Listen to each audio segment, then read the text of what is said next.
আমাদের প্রতিনিধি আবির দত্ত রয়েছেন আমাদের সঙ্গে সরাসরি এই মুহূর্তে সল্ট লেক থেকে। কি জানা যাচ্ছে আবির, ফরেনসিক বিশেষজ্ঞরা কি বলছেন?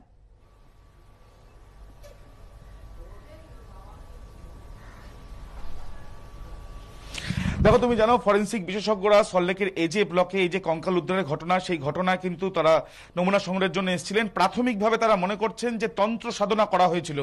তন্ত্র সাধনা করে ওই 25 বছরের যুবককে প্রথমে খুন এবং তারপর তার মৃতদেহকে দাহ করা হয়েছে। আমরা যে বাড়ির সামনে রয়েছি, ঠিক এই যে বাড়িটা দেখা যাচ্ছে, অতনুকুণ্ড আমার ক্যামেরা পার্সন বলছে দেখানোর জন্য, বাড়ির ঠিক পিছনের অংশ থেকে বেশ কিছু নমুনা এমন সংগ্রহ করা হয়েছে যেটা কিন্তু তদন্তকারী আধিকারিকদের এবং ফরেন্সিক বিশেষজ্ঞদের ভাবাচ্ছে। এখানে পোড়া কাঠের টুকরো থেকে আরম্ভ করে বেশ কিছু ছাইবর্ষ সেগুলো রয়েছে এবং তার সঙ্গে সঙ্গে যেটা ফরেন্সিক বিশেষজ্ঞরা মনে করছেন যে অর্গানিক প্রোডাক্ট ব্যবহার করা হয়েছিল মৃতদেহ দাহ করার জন্য। সেখানে যেমন ঘি, কর্পূর ছাড়াও সেখানে কাঠের ব্যবহার করা হয়েছে এবং তার সঙ্গে ঘুঁটের ব্যবহার করা হয়েছে। তদন্তকারী আধিকারিকরা এটাও বলছেন যে দুটো জায়গাতে রক্তের দাগ তারা পেয়েছেন, একটি লোহার টুলে যেখানে প্রথমে বসানো হয়েছিল বলে তাদের সন্দেহ, এবং তারপর মেঝেতে সেই মৃতদেহ রেখে তারপর কিন্তু মৃতদেহ দাহ করা হয়েছে। এবং তোমাকে জানাবো যে তদন্তকারী আধিকারিকরা এবং ফরেন্সিক বিশেষজ্ঞরা একটি ঘর এবং একটি হল ঘরের মধ্যে এই ঘটনা ঘটানো হয়েছে, দাহ করার ঘটনা ঘটানো হয়েছে।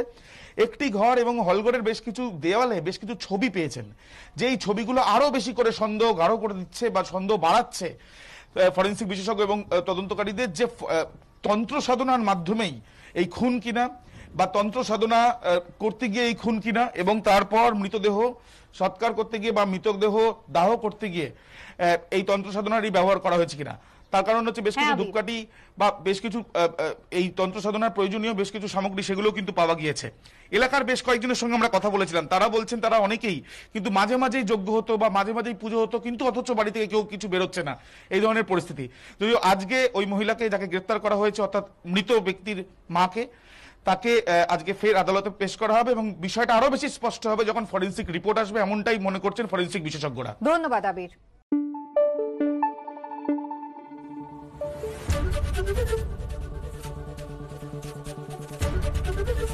এবিপি আনন্দ, এগিয়ে থাকে, এগিয়ে রাখে। জ্ঞান মনস্তং ব্রহ্ম, সত্য অন্তহীন।